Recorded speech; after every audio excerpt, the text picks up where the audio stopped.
Whoa!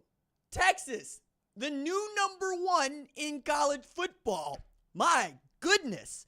First time that Texas has been the number one team in all of college football in 16 years. Got to take it back to 2008, which is wild, right? Because that's the Mike Brown era.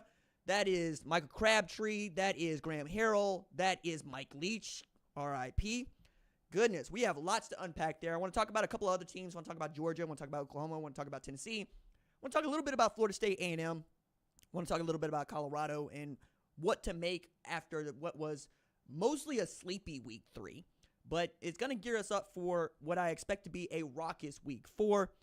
For those of you that are new, I'm RJ Young. I host the number one college football show here on the YouTubes. Very excited to have you here. If you're able to join us live, very, very cool of you. And if you are one of the 64% of people that watch this show and do not subscribe, I'm going to invite you to do just that. I'm going to invite you to stop what you're doing and hit that little subscribe button and make me happy, if nothing else. And if, you hate watch it, everybody's got their kink, man. What a strange way to be. But hopefully you are here having a good time just like me. Shout out to Jeremy who asked me how I am doing.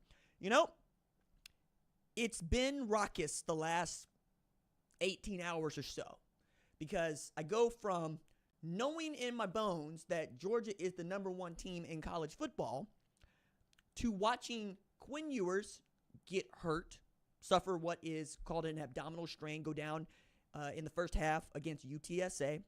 And I watched Arch Manning come off the bench and basically put on a show, right?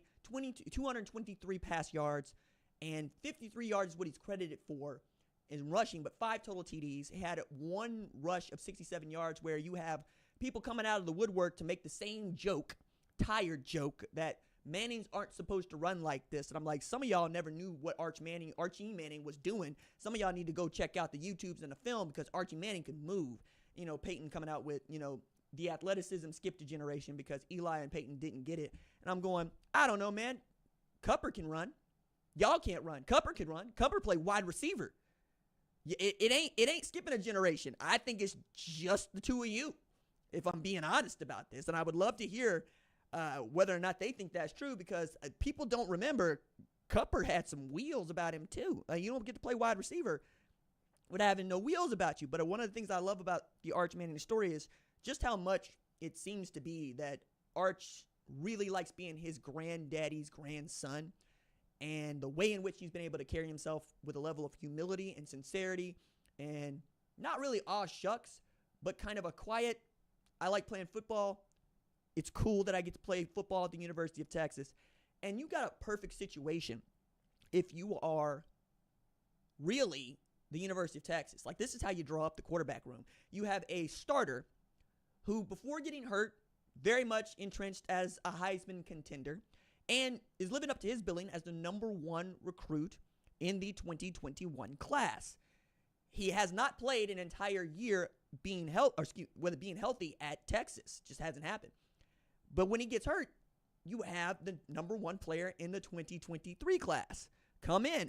And more to the point, you have a starter who is not the least bit threatened by the backup quarterback. And you have a backup quarterback who is in no hurry to be the starting quarterback. And you have a head coach who has pretty coolly made this delineation clear for everybody involved that Quinn is the guy and Arch is the number two, while also underplaying the talent of the understudy. Really loved this. Like, going into halftime at UTSA, Steve Sarkisian was like, yeah, it's, Arch is out there playing pretty good in his first real, football. And I'm like, dog, we've been seeing that dude absolutely torch people for quite some time, man. Like, we have seen that since spring ball this year. You ain't got to hide it for us, and it's not hiding it for us. I think he's really just doing a good job of taking care of Arch in this situation. Now, Texas has ULM coming up, and I love this. One of the commenters on the channel, he called them U-la-la-la, and I was like, dog, what? Perfect, but also, damn, why are we punching like that? And then they're like, yo, RJ, you ranked them 134 to start the season. Yeah, I did do that. I understand. So I don't expect us to see Quinn Ewers at all against Louisiana Monroe. I just don't. I expect that to be the Arch Manning show. And if they get it out of reach, give Trey Owens an opportunity to run the offense again too. And then you get to go into SEC play and make it do what it do, baby. But I'm also looking at this number one ranking that has really driven the day in college football land, at least, because Texas being back is a joke that we have been making for a decade. We got Sam Ehlinger coming with the microphone talking about we're back, and then you got Tom Herman kind of cringing because they beat a Georgia team that probably didn't want to be there in the Sugar Bowl. And I know what that feels like because I watched Oklahoma do the same thing against Nick Saban in Alabama with Trevor Knight at quarterback. Jackson Arnold giving me real Trevor Knight vibes too. We'll talk about that. But I'm also looking at this and I'm asking myself, are there really three kinds of Texas fans? And I think there are. I think there are three kinds of Texas fans once this news came out that Texas last appeared as the number one overall team November 1st, 2008, and then Texas Tech absolutely put on one of the great displays in all of college football, took that from them. And then the Longhorns are the first team outside of Alabama, Georgia, Clemson, LSU, and Michigan to appear number one in the Associated Press poll since Ohio State in 2015. So Texas got 35 first place votes, Georgia got 23 first place votes, and Ohio State got 5. That has led us to this place where we are looking, which is that Texas is now the Associated Press poll's pick to win the national championship. That's the way to read this, right? After 3 weeks, we think that Texas has the best team in all of football. Now, the first kind of Texas fan is going, wait a second. What do you mean that we're ranked number one now? It's September. Why would you rank us number one in September? We didn't ask for that noise. We didn't want that noise. We like being, right there, third, fourth. That's a good place for Texas to be. We like that. We beat up on a Michigan team that isn't that good. And we knew this going into the season. But then Michigan showed that against Fresno State when they needed to pull out 16-10 and make that a 20-point win. Then they got thumped by University of Texas. Then they won just by 10 against Arkansas State last week, and they got USC coming to their house, which we'll talk about as we get closer and closer to that. But I'm looking at it, and I'm also going, yeah, you don't want the smoke. That's what you're telling me. You don't want this number one headband around your head because, as we know from Afro Samurai, once you have the number one headband, you are the hunted. Everybody's coming after you, trying to collect your skull. That's what that means. Ninja over there trying to help you while you got the robotic teddy bear trying to come for your skull. That's what that means. So get on the good foot. You're wearing the number one headband now. Act like it, okay? I don't want to hear Texas coming out with no excuses whatsoever come October 12th. The Red River Shootout comes to town. I don't want to hear no excuses. October 19th, when they got to play a Georgia team that is going to be right where Kirby Smart wants them to be, thanks in large part due to the Associated Press poll. And I don't want to hear nothing when Arkansas finds the will to absolutely give Texas the what for and the how now, because as Steve Sarkisian so accurately said, Arkansas fans hate Texas more than they like themselves. And I'm like, that's not the take you think it is. We all hate our rivals more than we like ourselves. That's college football. You know why that's college football? Because we're always going to win less than we think we should. And until you get to that mountaintop where you are Alabama, where you expect to win the national championship every other year, where you're Clemson, where you are Georgia, you're just going to hate that person across from you, that person you can see within the same zip code, more than you're going to hate anybody else. That's just how this is. They say that comparison is the thief of joy. Yeah, all right, but that's because I can see you right there. I can't see nobody else. So I'm going to compare me straight up to who it is that I'm closest to. That's called being a human being. The second kind of Texas fan we got to talk about is the one who swears up and down rankings don't matter. Look here, son. If rankings don't matter, I need you to tell me what it is doing for Northern Illinois' confidence to know they're the number 23 team in the country. If rankings don't matter, I need you to tell me why people are so upset at me for having Alabama at number 7 when the rest of y'all got them at number 4. If rankings don't matter, tell me why there are 5 SEC teams among the top 6 teams in the AP poll. Rankings don't matter. You're lying to yourself. You know why we know rankings matter? Because that's literally how we used to pick a national champion. We used to say, Whoever had the most votes, not wins, not conference championships, not NFL draft picks, whoever had the most votes was crowned the national champion, and they never, you didn't have to play no national championship game. We called whatever you were playing in the national championship game. If you happen to be playing in the Orange Bowl, that's what we called it. If you happen to be playing in the Sugar Bowl, that's what we called it. It's only here in recent years, the last 20, 25, that we have been able to say we have a national championship game. Rankings 100% matter. If they didn't matter, why do you think Auburn is holding on to being a national champion in 2004 when you know good damn well USC would have mopped the floor with them? And you know this. You know this. Tommy Tuberville gets to walk around Alabama as a national champion. Notre Dame gets to walk around with the 93 national championship ring because they know damn well what happened against Florida State. And they don't give a damn about Boston College, okay? I don't want to hear none of this. Rankings don't matter. So now you got the one on your chest. You wearing it right here, okay? Wear it. Don't run from it. Wear it. And then that's the third kind of Texas fan. The third kind of Texas fan is going, well, hell yeah. We're the number one team in college football. What took y'all so long? Have you seen what we got back there? We got 2 of our 3 running backs are hurt. We got a quarterback that can't stay healthy for an entire year. We got a secondary we think is good, but hasn't really been challenged by anybody with a passing attack whatsoever all year. Hell yeah, we're the number one team in college football. There are absolutely flaws to this Texas team. It's just they haven't played anybody that's good enough to expose them. I don't know when that's going to happen past Georgia or even if it's going to happen before Georgia. But I feel safe in saying that Michigan 2024 is not the measure of a national championship team this year. It's just not. It's not what it's going to be. Meanwhile, I also think that there's something to Texas getting the number 1 overall ranking when Arch Manning plays most of the snaps for Texas.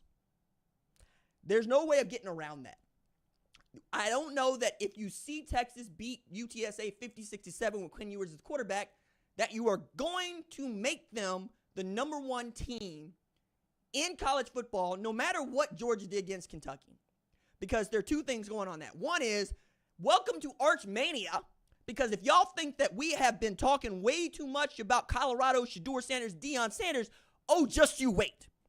Texas is always going to be top of mind for many of us. Because Texas, like Ohio State, like Georgia, like Alabama, commands a large audience. And nobody thinks their stuff don't stink more than Texas. Texas wants to do it their way in the worst way. That's why they keep playing that damn song. Texas doesn't believe that it needs to genuflect to anybody else ever. And now they know they got a dude that is capable of winning the Heisman Trophy this year and a guy who's capable of winning the Heisman Trophy next year. And they got a team that is capable of winning the national championship the next 2 years. I don't get enough credit for this, so I keep saying it. I said going into this year, 2024 Texas feels like 2017 Georgia, okay? They made the college football playoff. They look like a team that is capable of winning the SEC championship. And because the SEC has the best damn league in all the football, capable of winning the national championship. And I submit to you, who's going to stop them is the answer, or excuse me, the question that we have to answer. Who's going to stop Texas? Enter the next team that I want us to talk about. The Ohio State Buckeyes. Look, Ohio State got to feel some kind of way about being dropped from 2 to 3 2 weeks ago. And then watching Texas ascend to number 1 after beating UTSA 56-7. UTSA is about the same product as Western Michigan. Is about the same product as Akron. Weak, stepped on. You don't want to give that to nobody. They're not going to come back for no repeat customers. That's not how that's going to work. They're going to say this stuff is weak. Don't give this to me no more. Okay? But RJ, Texas beat Michigan on the road. And Michigan was ranked number 10 in the country. You know damn well that Michigan did not feel like the 10th best team in the country. And you know damn well we put them there so that we don't look bad coming off of them winning a national championship. Like, I caught so much hell for not having Washington anywhere near my top 25, and then they just got beat down by Wazoo with Jake Dicker walking in there with a cigar going, who's got a lighter? We did this so that we could cover our bases. That's what rankings also do. The Blue Bloods expect to be represented. The winningest program in all of college football expect to be represented. All right, cool, they got represented. But it ain't like Michigan is Florida State. Like that one, yikes. We'll talk about that one, yikes. But I don't think that Michigan is the measure of what a number one overall team should be. I think what Georgia was able to do to Clemson is more representative. Clemson, I think, is a better football team than Michigan, right? They have a loss against the number one team in the country, and that's it. They stopped the mud hole and walked dry Appalachia State. They had a bye this week. Meanwhile, Ohio State is going, for real, we take 1 week off, and this is how y'all do us? We take 1 week off, and what y'all got for us is Texas, the number one team in the country. Fool, why? Like, that's what they would be doing. Or more to the point, again, you got that three type of fan situation with Ohio State, right? Like, fine. You don't think that we're the number one team in the country? That's cool. We want to be the number one team in the country come January 20th. That's what everybody says. That's what everybody says, but we all want our respect. We want our flowers, to which, if we're talking about the eye test, which you see right here, regardless of what you see on a scoreboard, Ohio State has the most talented football team in all the country. All of the country. They are deep. They got it. It's about, is Ohio State going to stop Ohio State? That's the question. They got a non-conference slate that is booty. We talking Akron, Western Michigan, and Marshall. But you know who else had a non-conference slate that was booty? Michigan last year. You know what happened for Michigan? They were the number one team in the country by November, and they held on to that, went undefeated. If that's how it works out for Ohio State fans, I think they're going to be just fine with that. However, Jeremiah Smith is, what does Prime say? Box office. Box office. You want to see that man play. You are going to line the streets to see that man play. Once you have seen the highlights, you will understand how a true freshman is running at the one for Ohio State at a receiver room that has become renowned over the past 5 years for just pumping out first-round picks and Heisman finalists. He has ascended to the top of that depth chart, and it is deep. Like, you can go from J.J. Smith to Mega Buka to Carnell Tate to Brandon Ennis to Mylan Graham. You can keep going because they got it like that. They are stacking 5 stars. You saw what Marvin Harrison Jr. became. You saw what Jackson Smith and Jigba became. You saw what Chris Olave became. You saw what Garrett Wilson became. And Jeremiah Smith might be the most talented wide receiver to ever step foot on campus at Ohio State. Oh, yeah, defensively. They went into the portal, and they got out the best defender available. One Caleb Downs, who, like Arch Manning, is going to provide so much fodder for us in 2025 because they will both be draft eligible. That dude is different. He started as a true freshman, too, in Nick Saban's backfield, where he played safety and had 107 tackles. That is a freshman record going back to 1970 at Alabama. They got dudes all over the field. For them, again, are you going to take care of business in front of the teams that we think you should beat? And there is nobody on their schedule right now that we do not believe Ohio State should beat. Okay? You should beat everybody else on that schedule. There is nobody there. From Michigan on down. From Penn State on down. Or Oregon on down. Oregon fans trying to act brand new because they want to act like we didn't watch them get bullied by the whole state of Idaho. And because they won a rivalry game back to we hate you more than we like ourselves, we supposed to act like y'all somebody. Nah, man. You made us look bad. We ranked y'all in the spot where I got Tennessee right now. Where they got Alabama right now. And what'd y'all do? Damn near lose to the Vandals. Damn near got vandalized at home. And then you let Boise State, coming over from the Mountain West to be what is going to be the zombie Pac-12, also bully you with a running back that went for 192. Hey, RJ, Ashton Genty is the best tailback in all of college football. And what's your defense? Chop liver? Yeah. So when you face the number one running back in all of college football, you going to give up 192 on the ground? What do you expect is going to happen when you see Quinshon Judkins and Travion Henderson in that offensive line? I would like to know. I'm very curious. And that's before I start talking about what they can do offensively. Nah, you still got some things that you got to work out for me. So you're Ohio State, and you're going, all right, something got to give. But you know what?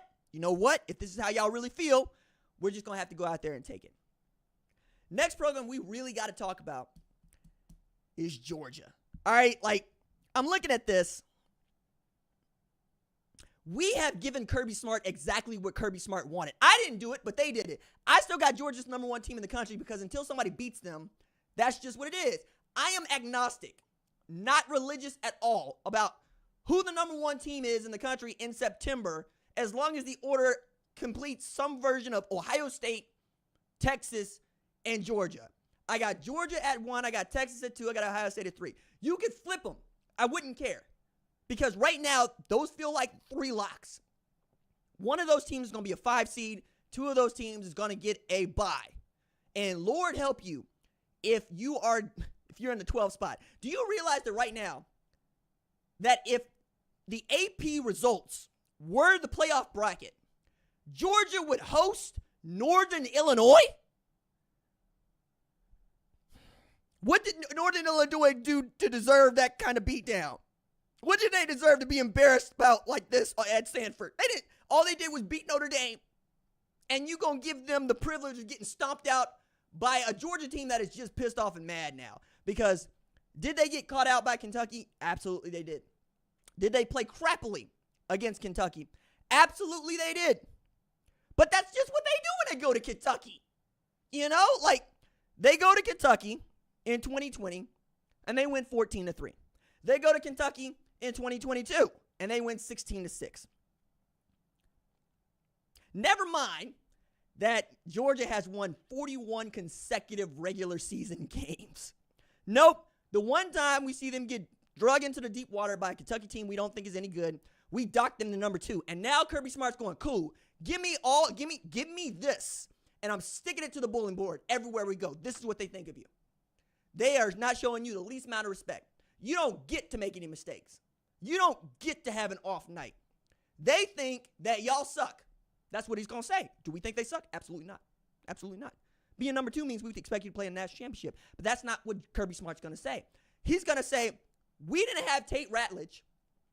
We were down on our defensive line without bodies that we would normally have. And we won a football game on the road in the SEC.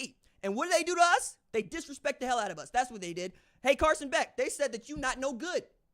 They said that you are nothing without that Georgia defense. Georgia defense, they said y'all not no good without nobody else that can help you with this depth. Remember the scheme is supposed to be rotating in all these 5 stars that they got? Apparently, when y'all ain't got everybody, y'all just not that good. You're not the number 1 team in the country. Never mind you won 41 straight.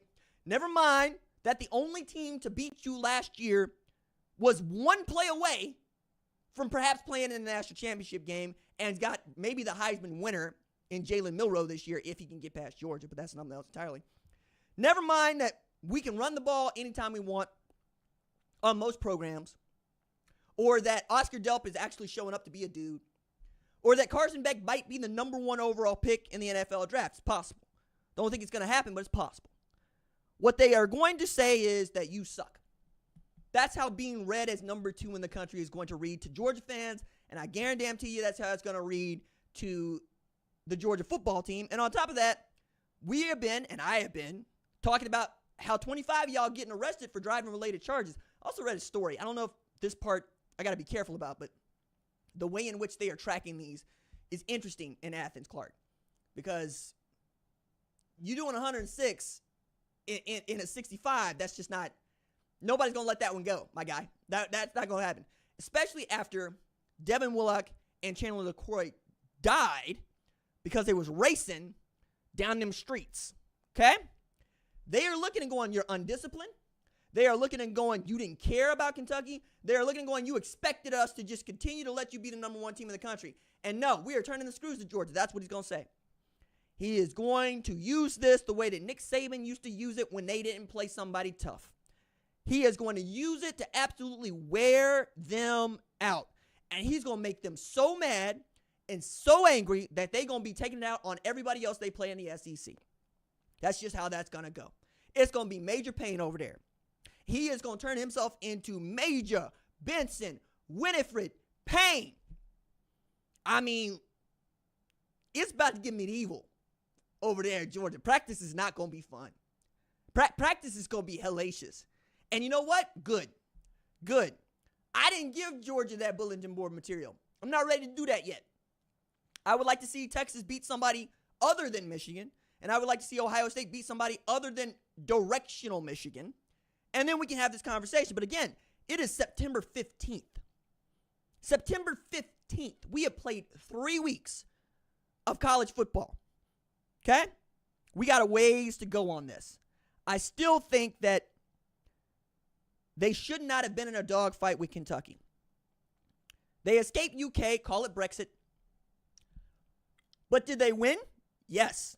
And that's the thing that I really got to fight with most college football fans about. It's, if you're the AP, the argument that you're making is it's not enough to be undefeated. Because it's never been enough to be undefeated. You have to beat people going away. You have to give everybody the same whooping. If you look at Ole Miss, did they play Furman? Yes, they scored 76. Did they play Middle Tennessee? Yes, they scored 52. Did they play Wake Forest? Yes, they won 40-6. They are leaving no sign that they are doing anything other than running right through people the way they should be. Same thing with Tennessee. They dropped 71 on Kent State.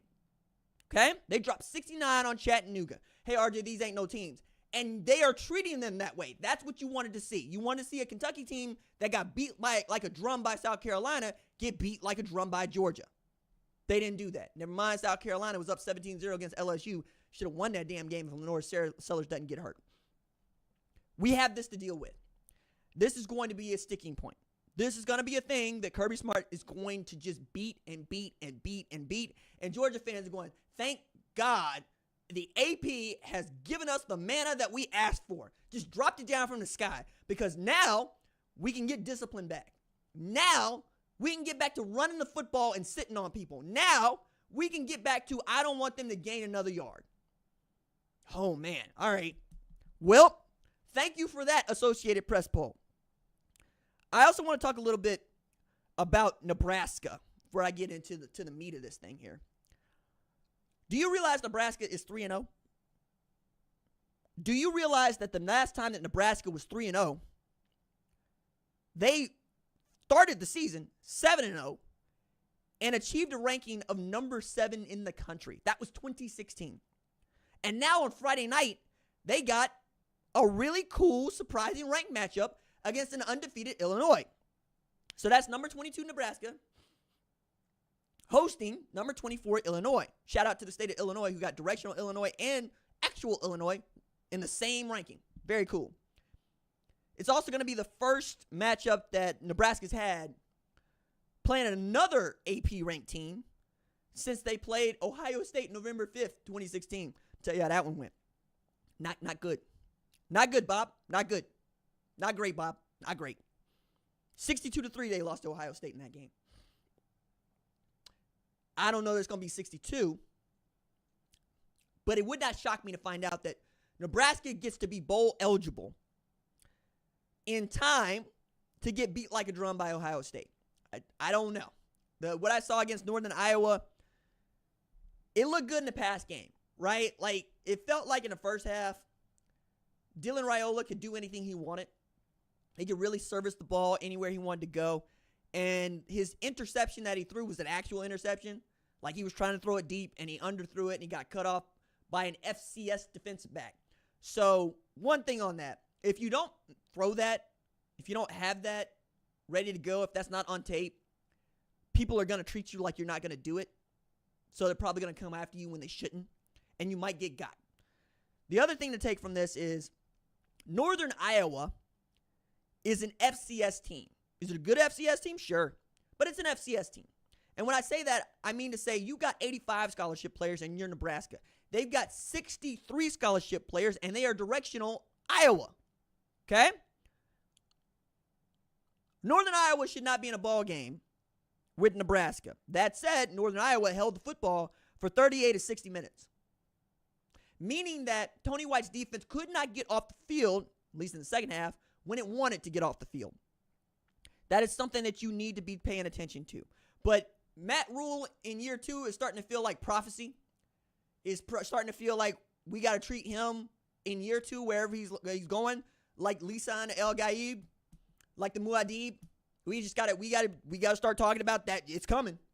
The one is coming. You know, the dude that could unite the houses, he on his way to bring Nebraska back to where it's supposed to be. And not for nothing, they ranked. And, you know, the thing about being 3-0 this year is the second straight year for which Nebraska's got off to a really great start. And second straight year that they've had a 3-game winning streak with Matt Rule. The man knows from coaching ball. He absolutely does. But when they get to Illinois, it's going to be one of those games where you're going to have to score on each one of your possessions because Illinois is not inclined to want to score quickly. Not with Brett Bielema running that program. And Luke Altmaier seems to see it now. And they got a defense that is stout. Realize that Illinois has 9 takeaways as a defense so far this season. And they had 4 in the first 2 games each. They had 4 against Kansas. Okay? Kansas, making a habit of giving the ball to people, but the point is the same. If Dylan Raiola's got a kink, they're gonna probably find it. They're gonna find it. Okay? If you can't run the football, that's gonna be a long day.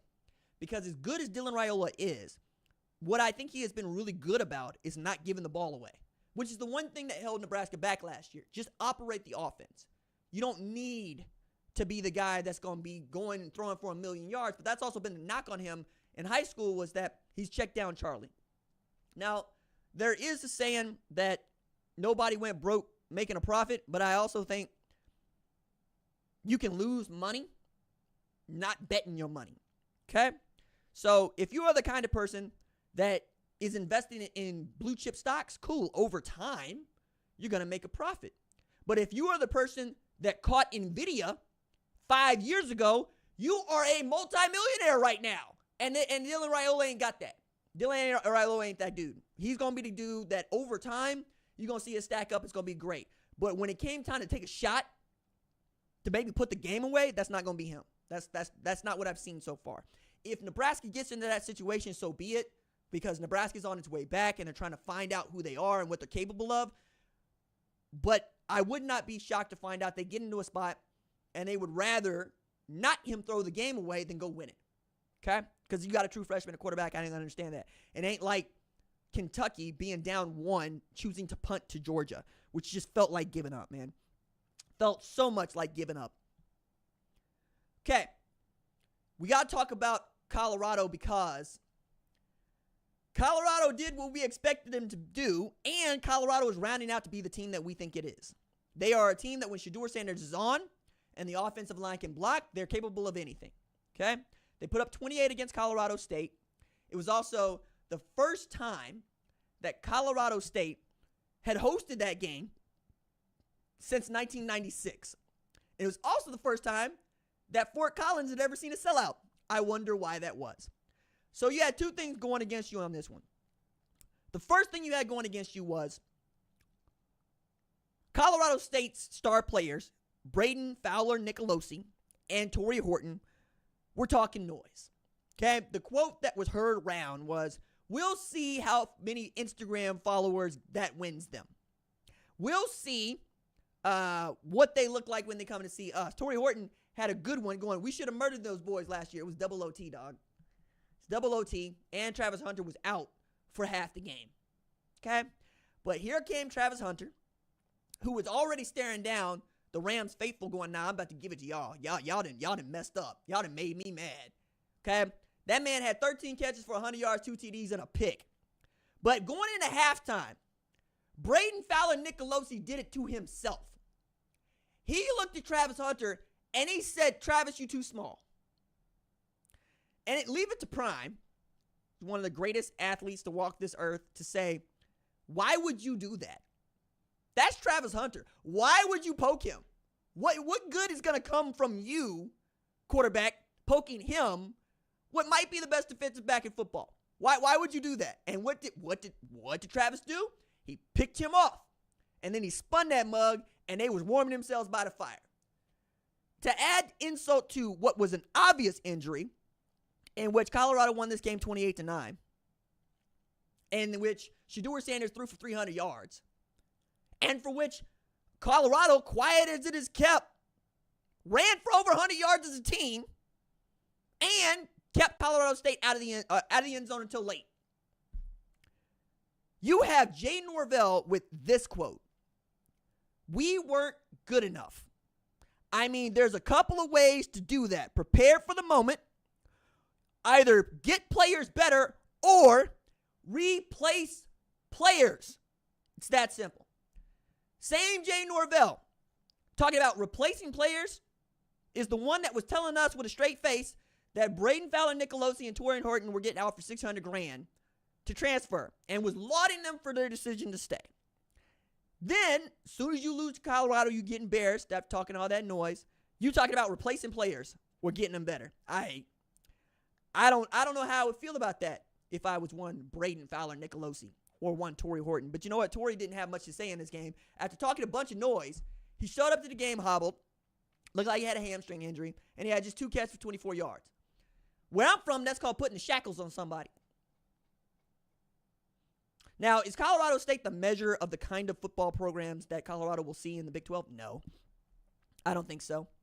But it is a good win because it gets them back to a winning record. They're 2-1 now. They know what they have in Michael Welch, right? Dallin Hayden was hurt, didn't play in this game. Michael Welch gets to start as a freshman tailback. It's pretty cool.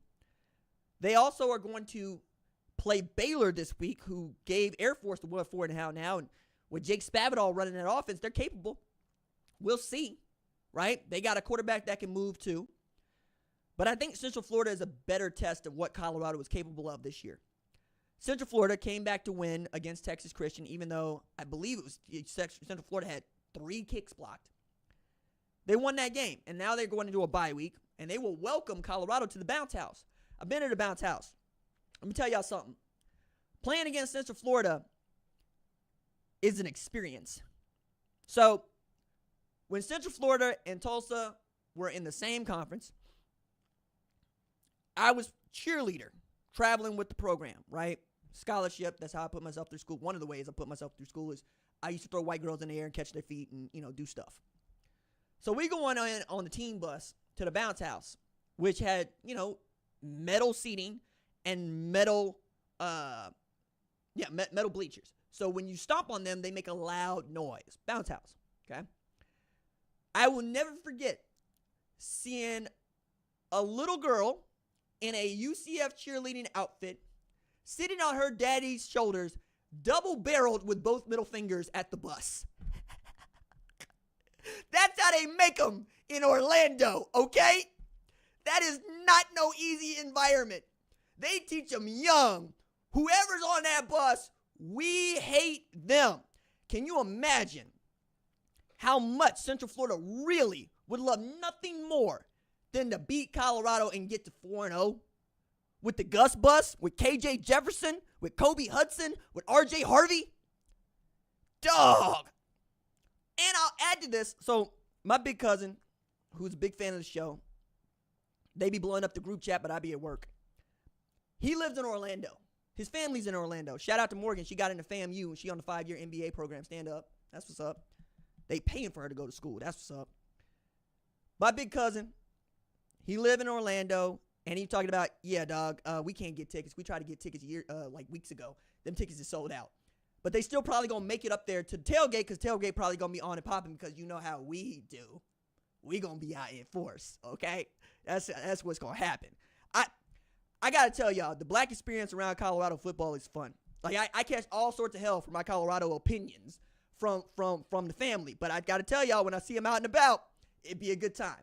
And now you're going to be in Disney World playing football? Yeah, that's going to be a lot of fun. And if Colorado can beat Central Florida, then we can start talking about Colorado. If they beat Baylor, they beat Central Florida, we can start talking about them contending, because they got Kansas State. They got Oklahoma State. They got Kansas. They got Utah. They're going to get tested. And we're going to see what the depth looks like, because if Travis Hunter goes down with an injury, I just don't feel good about whatever else they're going to do. Now, that said, again, the defense is better than it was last year, but is it good enough to win a conference championship? I don't see that. I'll need to see more evidence. I'll need to see more ocular evidence that Colorado is great before I start trying to tell them over and over again that, they're good enough to do this. We'll see. We'll see. Man, that game's going to be so much fun. Remember, Kobe Hudson had 6 catches for 145, and I think it was 2 TDs against Texas Christian just last night. And KJ Jefferson, that's a whole man. KJ Jefferson put Terrion Arnold into the blender.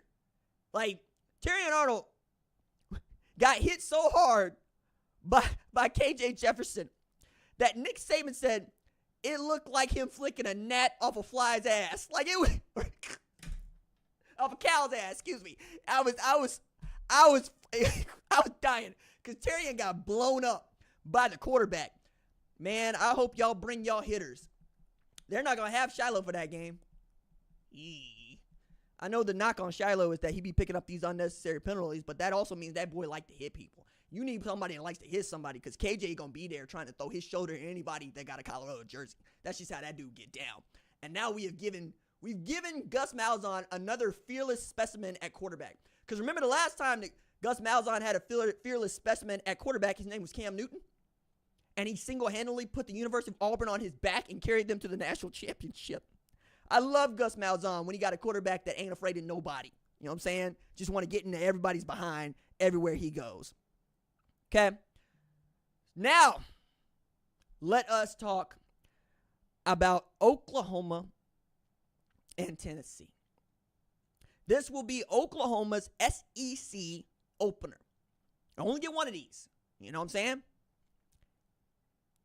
Number 6 Tennessee is an offensive powerhouse. They are putting up numbers. They are absolutely got to.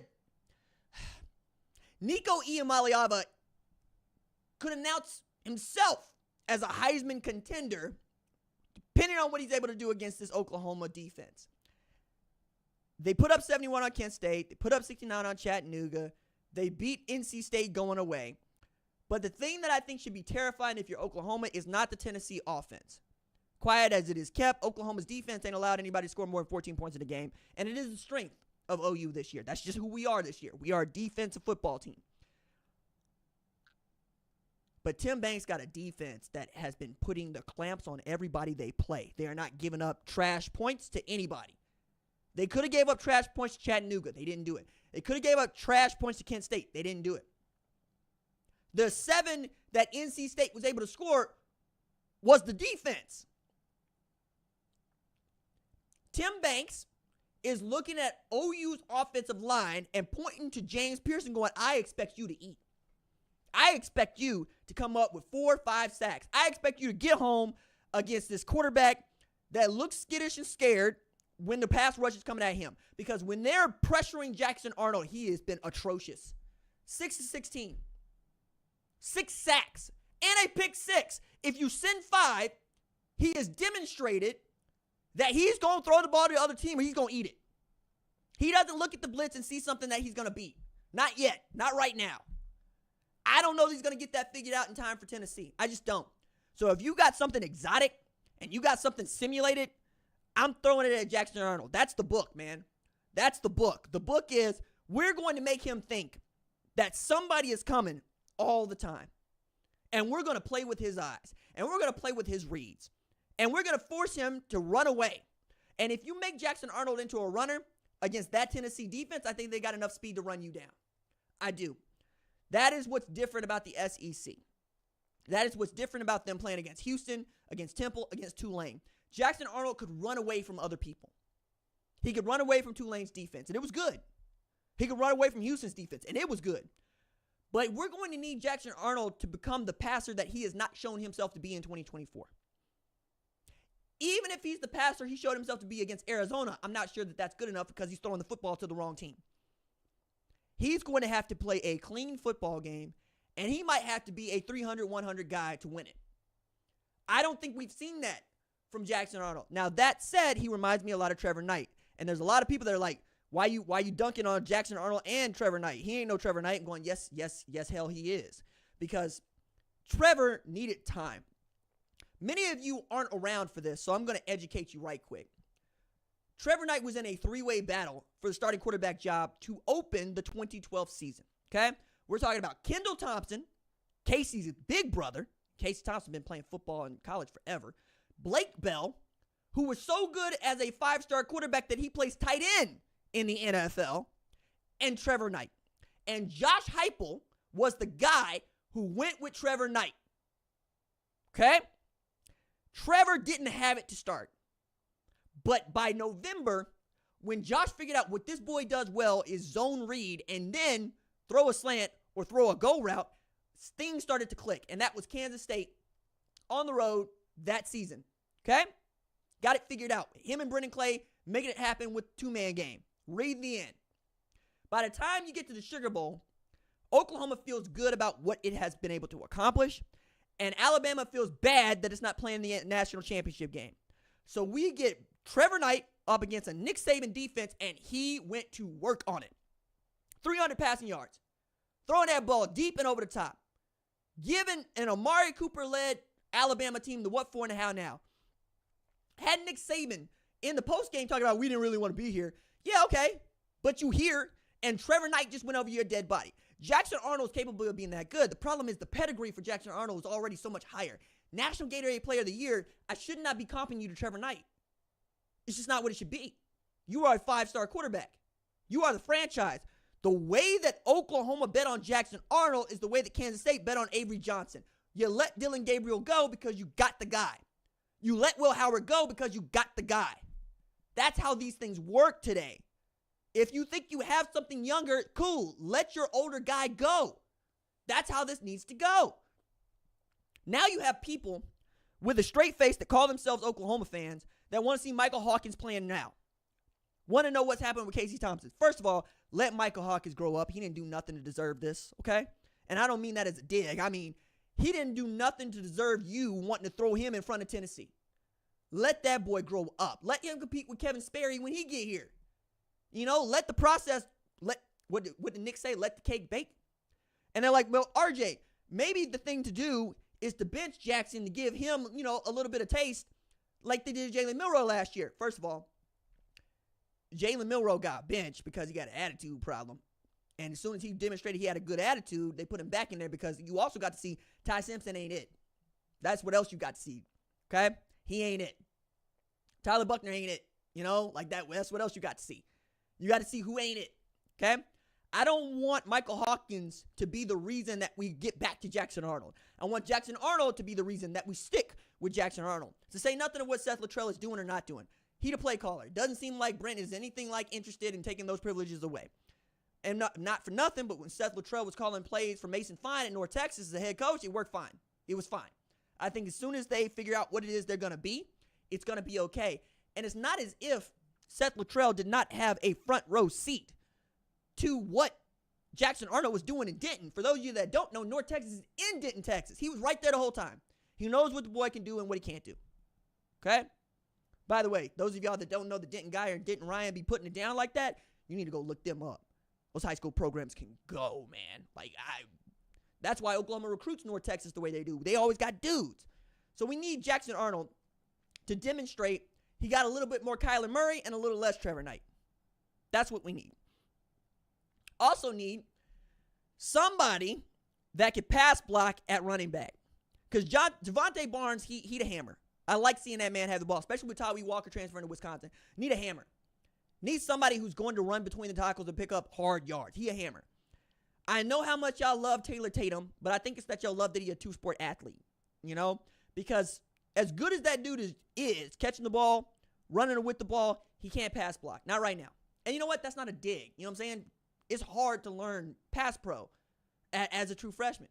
A, you got to be big enough. B, you got to know what the offensive line is doing, and you got to go where the offensive line expects you to be. And with this offensive line, that's a tall order because this offensive line ain't no good. It ain't no good. There's no getting around that. This is back to people trying to pinpoint what's going on with Jackson Arnold will also point to the offensive line is not good. I would like to see what he has with a good offensive line. Well, hell, I would like to see what I can do with a good offensive line because with a good offensive line, anything is possible. You Kevin Garnett out here screaming anything is possible because it is. What is shocking is that Bill Beatonbow doesn't have the depth on that line to overcome the injuries. That's what's shocking. That's the question that I really would like somebody to answer for me.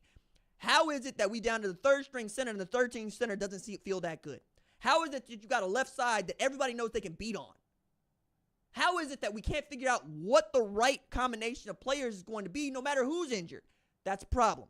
And you've had 3 games to try to figure this out before you knew Tennessee was coming. You knew what Tennessee was going to be about. You know what is in the offing. And unless there's some magical fairy dust, some salt bay that we can see Bill Bedenbaugh sprinkling on offensive line, I just don't see it getting better in the run game, and I don't see it getting better in the pass game because it all starts with those dudes. Doesn't matter how talented Jackson Arnold is or Taylor Tatum is if he can't get time to throw it. And at this point, if the offense doesn't run through Deion Burks, we're doing it wrong. But the problem is it does. It does. It's just you running jet sweeps with a dude that's built like what my granddaddy used to call one of them brick, hit houses. Except the S is silent when I'm talking. That dude is a stud. And it feels like sometimes he ought to be in the backfield. Sometimes it feels like he ought to be actually running the ball. But you can't do that because he's the best wide receiver and the wide receiving group is hurt. Like we're still waiting on Andrew Anthony to show up. Where the hell is Nick Anderson? These are guys we need. Defensively, that is going to be our saving grace. If Oklahoma is able to pull off an upset at home against Tennessee, it will be because Danny Stutzman, Billy Bowman, almost said Dylan Bell, Billy Bowman, and R. Mason Thomas have something to say about it. That's what it's going to be, okay? We're going to need a pass rush. We're going to need to be able to get a line quickly because what we know from Heupel and this new way of running the offense that he learned when he was out in the wilderness making it happen, man, came out like Paul, had this word to preach, and he's been giving it to everybody since he's been to Tennessee. That veer and shoot, what they're going to do is they're going to go fast, and they're going to try to catch you in one-on-ones and 2v1s and take advantage of you being misaligned. We need to get aligned quick, fast, and in a hurry, and we got to know what we're doing. I think Brent is going to help with that. I think Brent and Zach going to have something for that. I think the defense is going to keep the offense in the game. I think that. I just don't know if it's good enough. I think Nico is capable of throwing this defense the ball. I think this defense is capable of confusing him. I just don't know if the offense is capable of doing its part. And that's the reason to be terrified if you're an Oklahoma fan. Okay? The game can get out of hand real quick too because Tennessee will score quickly. It is explosive. If Oklahoma goes down by 3 scores, it's really difficult to claw back into that game because we don't have a quick scoring offense right now. We got a putt-putt offense right now. Putt-putt drive. Putt-putt drive. Putt-putt drive. There's no short game here. We can't go for 20 and then 6. We got to go for 70. Or we're going to go 3 and out. That's the problem. Until Tulane, I was not sure that this this offense could convert a third down to save his life. Still not sure because it's Tulane. But I do know the defense is good because Darren Minson went for 342 against Kansas State, and Oklahoma's defense put the shackles on the boy. Mario Williams got nothing and liked it, okay? Talk about a horrible homecoming for Mario Williams. I don't want a horrible homecoming for Josh Heupel because to the heart with that man for a number of reasons, not the least of which he's the last quarterback Oklahoma to a national championship. 37 years old, dog. Last time Oklahoma won a national championship, I was 13. Okay? Last time, that's the best way to put it. The last time that Oklahoma won a national championship, Josh Heupel was in college. He has been a head coach at 2 different universities now, man. Like, what are we doing with this? I want good things for Heupel, just not against Oklahoma. That's it. That's it. You're going to find me saying nice things about Tennessee every other step of the way. Even now, I'm talking nice about Tennessee. I'm not really pouring in on them. But that's because that's what that man has meant to the program. And I think the way that he was pushed off by Bob Stoops to make way for Lincoln Riley, it ain't going to sit well with him. Is it the move? Sure. But that don't mean he got to like it. If I'm him, I would always think I'm the move. I'm the person. You should let me do this. There was a time, not that long ago, when we thought Josh Heupel was going to be the heir apparent to Bob Stoops, not Lincoln Riley. And then Lincoln Riley went to USC, and Josh Heupel made the roundabout from Missouri, Central Florida, Tennessee, and this is how he gets to come back home as head coach at Tennessee. I would not be shocked to find out he really wants to win this game. He is too sincere and humble and measured to say that out loud, but you got to know in his competitive heart, this is what he wants. He wants nothing more than to win this game going away. It would mean so much for him, so much for Tennessee, so much for their opportunity to play in the college football playoff and or win the national championship. He would want to do that. And you know what? Godspeed. I hope it's a damn good football game because it's going to have everybody's attention. Going to be so, so good. On our way out here, Texas A&M, a top 25 team because they beat Florida? Really? We can't give that to UNLV, who's undefeated? Can't do that? A&M? Because Marcel Reed came out there and did what we thought DJ Lagway was going to do at the Swamp? Okay. But what that is also ensured is that Billy Napier is on thin ice, man. He's going to have to win a bunch of football games this year, and there ain't that many left to win. Same thing with Mike Norvell. Like, the state of Florida is really being carried by Central Florida and Miami, and those are the also-rans any other year. South Florida looked like a better football team against Alabama than Florida State has looked all year. But we still think something of Florida to where A&M could beat them 33-20, and we're going to rank them. Okay, sure.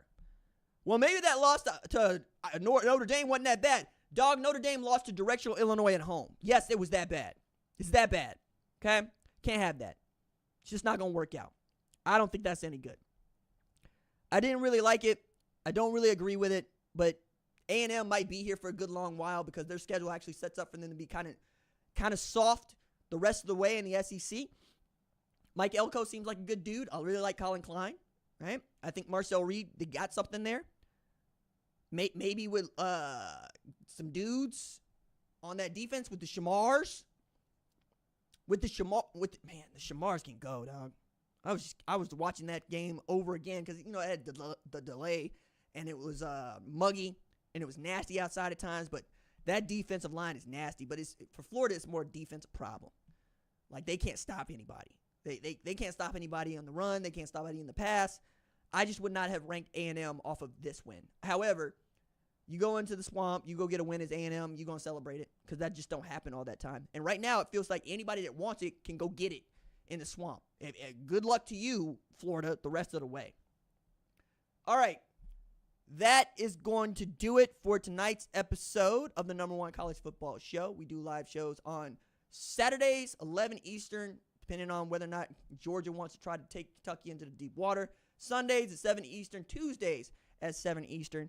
And I do segments throughout the week, parts of the show you'll see all over the time, clips here and there. If you were able to catch the show, great. If not, watch the clips. I'll be here, and we'll have plenty to say about Oklahoma and Tennessee the rest of the way. I'll see y'all on the flip side. Deuces.